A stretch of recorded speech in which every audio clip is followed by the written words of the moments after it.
Olá, pessoal do Brasil, Europa, Estados Unidos, Eli Boda, do estado de Washington, com conversas entre educadores, celebrando 15 anos dessa série bianual.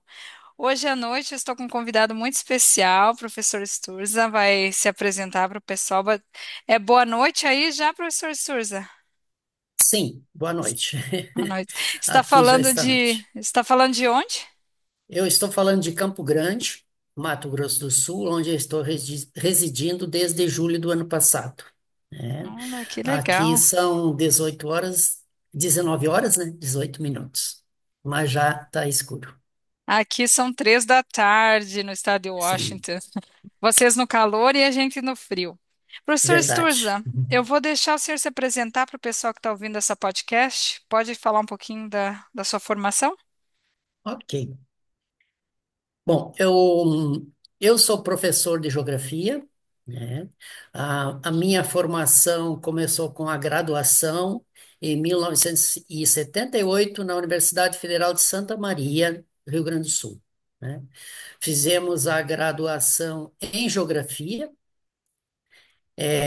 Após isso, eu trabalhei como professor primeiro e segundo grau durante 6 anos.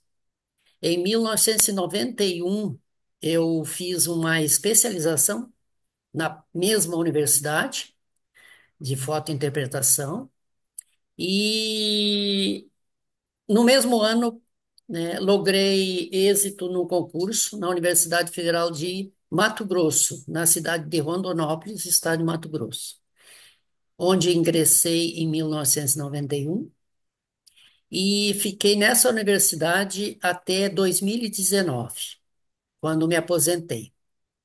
Olha, vários anos de serviço, né? Exato.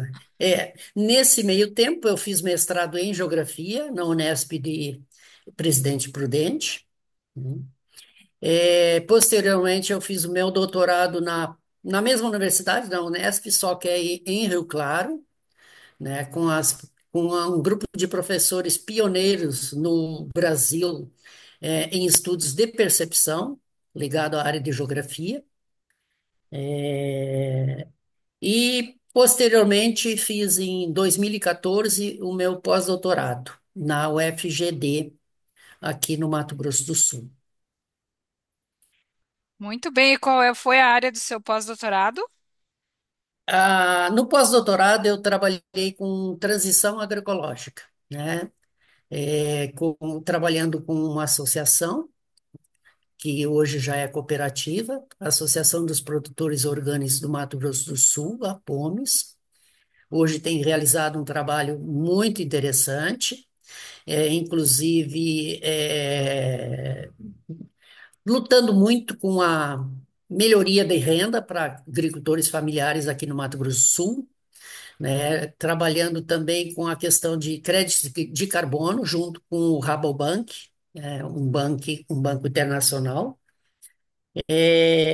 Na época eu já trabalhava e me interessava pela agroecologia, por conta disso eu acabei fazendo essa pesquisa na transição agroecológica. E a agroecologia chegou até mim via alunos. Como na história de professor, muita coisa chega até ele, desperta mais atenção e também a paixão via seus próprios alunos, né?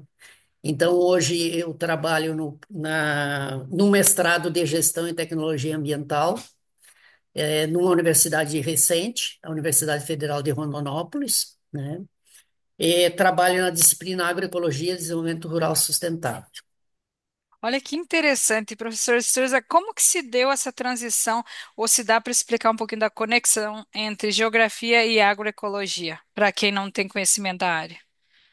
É, como muita coisa no ensino é alimentado pela extensão, foi via projetos de extensão junto com agricultores familiares. Em 2008, começamos a trabalhar com a extensão rural, também numa disciplina, né? Trabalhamos até 2018 com extensão rural, a disciplina de engenharia agrícola e ambiental, na mesma universidade. E a agroecologia chegou até mim através da extensão rural, né? Então, conheci um grupo de alunos nesse curso de engenharia agrícola que se interessavam por agroecologia, criamos um grupo de estudos.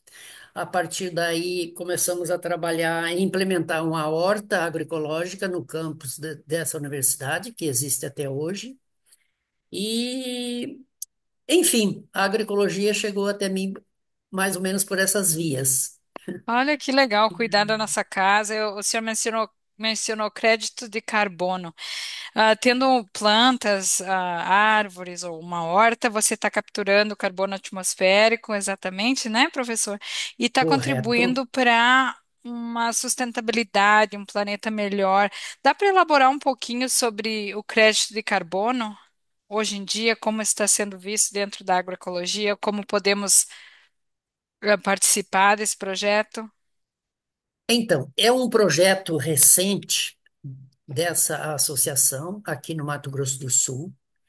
Eles estão ainda naquela primeira fase de cadastramento de agricultores, para a partir daí, oferecer uma assistência técnica, né, conhecimento técnico, para eles implementar pelo menos 2 hectares nas suas propriedades de agrofloresta, né? Então, eles vão trabalhar também, trabalhar a partir da agrofloresta. Enfim, junto com o poder público estadual, né? Isso é interessante porque angaria parceiros, né? E essa luta tem que ter parcerias, né? E então estão ainda na primeira fase, né? De cadastramento de produtores, Olha que né? legal, eu tenho uma conexão muito grande com Mato Grosso do Sul, Mato Grosso, então o pessoal que está escutando pode contactar. Se alguém quiser lhe contactar, professor Souza, qual é o melhor método? Olha, a gente tem o WhatsApp, né? O 55 999608604 e o meu e-mail, jasturza@gmail.com. Muito bem. E vamos pensar no bioma, né, meio central do Brasil, ali central, sudoeste. Quais são as árvores ou as espécies usadas na agrofloresta, por exemplo? Para quem não está na sua área aí. Então, a agrofloresta, eu especificamente de agrofloresta, eu tenho pouco conhecimento ainda, né? Normalmente, a espécie básica que se trabalha é o eucalipto, né? Vários designs, modelos de agrofloresta, elas implementam com a arbórea eucalipto. Mas é possível trabalhar com outras. Aí vai depender muito do formato, do design da sua agrofloresta, né? Por que o eucalipto? O eucalipto, pelo seu crescimento rápido, né? Pela sua madeira, que pode ser aproveitada em poucos anos, e a poda desse eucalipto por conta da matéria orgânica que é devolvida ao solo, né? Olha que As legal. podas que fazem. Normalmente é com eucalipto. É lógico que hoje, com a questão do conhecimento, novas pesquisas estão sendo realizadas, né? E estão se implementando também outras espécies, né? Canafístula, algumas outras de madeira de lei, né, que também podem serem exploradas. Muito Vai depender importante. muito dos objetivos da sua agrofloresta, né, e os objetivos do produtor. Olha que legal, pessoal.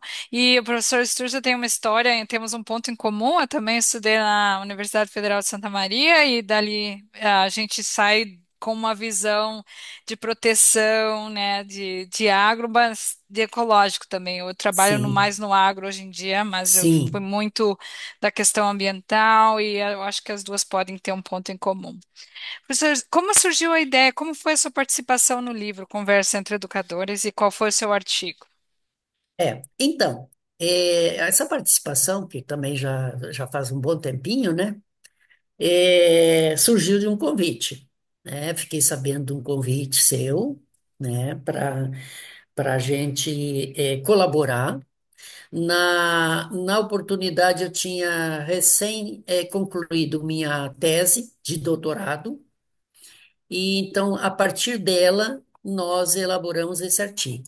Esse artigo, capítulo de livro, ele abordou a questão da percepção aplicado a estudos de lugar dentro da geografia, e aplicado ao bioma cerrado, né? Então, nesse capítulo, nesse artigo, a gente é, divulgou alguns dados da tese, né? Dados que à época a gente já ventilava da questão da falta de valorização do ambiente pelas pessoas e que essa falta de valorização, de alguma forma, era perceptível, né, utilizando-se de alguns conceitos, né? Na oportunidade, nós trabalhamos com estudos de percepção ligado à geografia, estudos de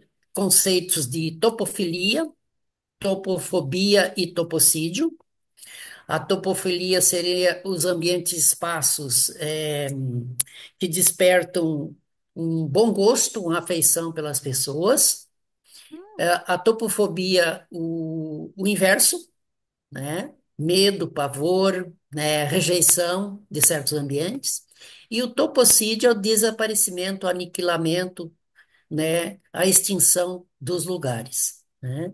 Então, na oportunidade, a gente fez entrevistas na área urbana e na área rural, tanto numa como a outra, a gente já percebia, né, a questão da distância que as pessoas estavam do bioma cerrado, então elas cada vez percebiam menos, e aí explorando-se algumas categorias de significado, de imagem, de valores, né, de memória, a gente, através das respostas dessas pessoas, a gente percebeu que o bioma estava distante, né? E cada vez mais distante dos olhos, aquele velho refrão, né? Distante também dos sentimentos e do coração, né? Verdade.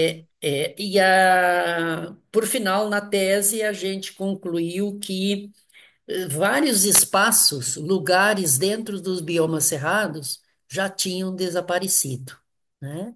Olha que triste. Quais seriam esses espaços ou esses lugares? Aqueles vilarejos, né, currutelas é o termo usado no Brasil Central, e geralmente muitos deles ligados à época da mineração, à época em que as pessoas chegaram à busca de algum diamante ou ouro, e por ali acabavam não achando, né, esses minerais, e acabavam povoando esses lugares. Uhum, E esses pequenos povoados, a partir da década, final da década de 60, 70, principalmente estado de Mato Grosso, Brasil Central mais tarde, alguns estados, foram dando lugares à questão da soja, né? A fronteira agrícola.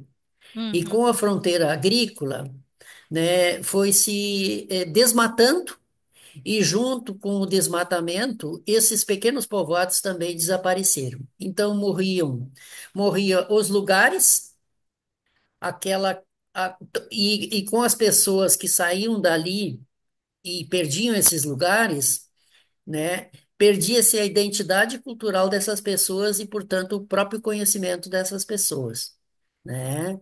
E então chegou-se a um momento em que a gente percebia que a região de Rondonópolis e algumas regiões de Cerrado, que eram antigas de Cerrado, eram mais não lugares do que propriamente lugares, né? uhum. Então as pessoas passaram ao esquecimento, né?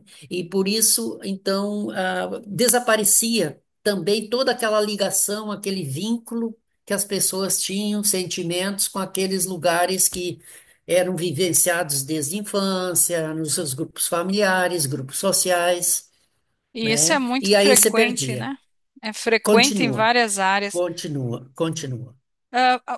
Para quem está escutando e não está familiarizado com o Cerrado, dá para dar algum exemplo de flora, fauna, como se caracteriza a região de Cerrado, A professor? região do Cerrado primitivo, original, é uma das regiões e de biomas mais ricos, por conta da riqueza de estratos, né?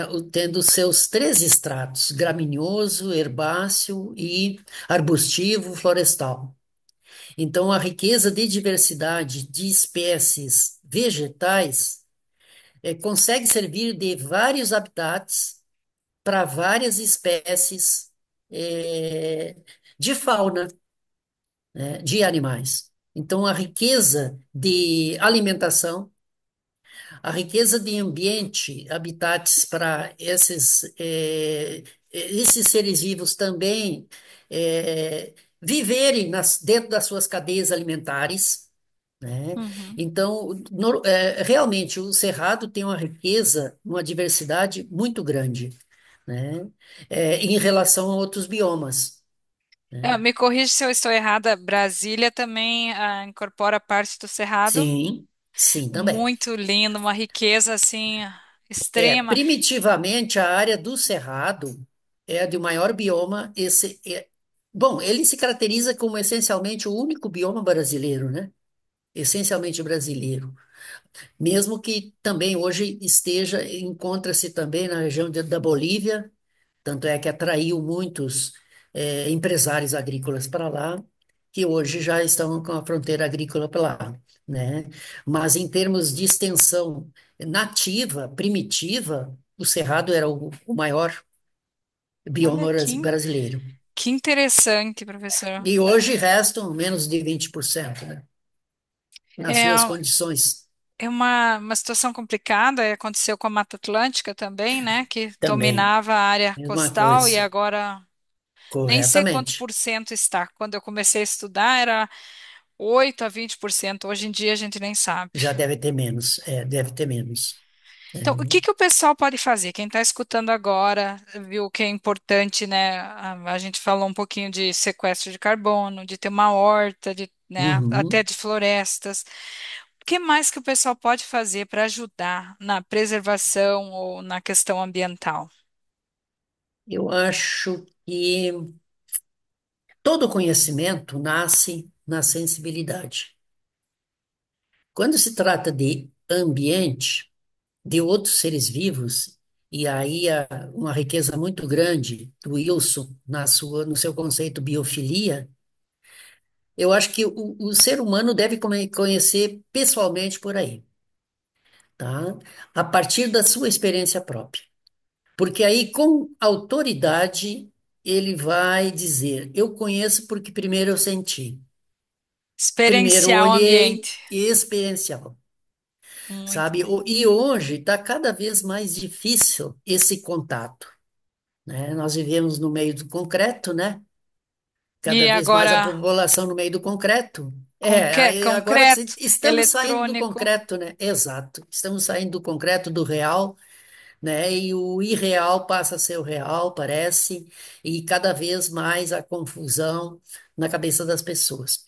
Se a cabeça das pessoas está confusa, eu tenho horas que eu coloco assim, da seguinte forma: tem coisas que a cabeça, a mente não resolve, pelo menos num primeiro momento. E Uhum. aí, em se tratando de sensibilização, e educação ambiental, que você é um expoente, já luta, né, milita nessa área há muitos anos, é a vez do coração, é a vez dos sentimentos, né? Um segundo de uma experiência sensível não é substituída por um tempo muito longo de uma experiência racional.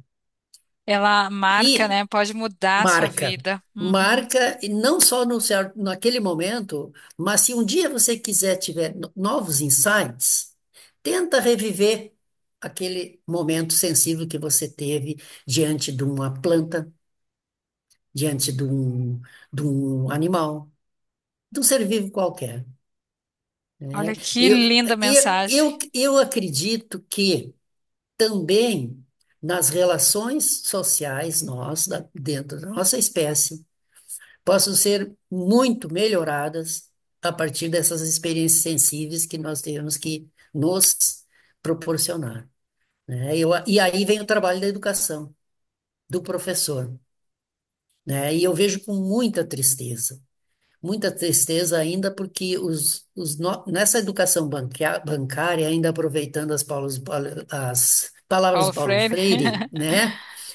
Essa educação bancária, ela é uma educação de quatro paredes, né? E os alunos ficam reféns, né? Sem essas experiências, né? Então, Uhum, nas escolas, os professores têm que batalhar para esses momentos, né? O velho estudo do meio, lá da nossa uhum. educação tradicional, E né? as O velho experiências, estudo do né? meio, essas experiências, né? Olha, contribuições riquíssimas, professor Sturza, e por isso que eu lhe convidei porque a gente é real, né? Sem filtros, estou chamando. Lógico, Que a gente está lógico, lógico. conversando como educadores Isso nesse mesmo. novo meio complexo. Qual seria a sua mensagem final para quem está escutando?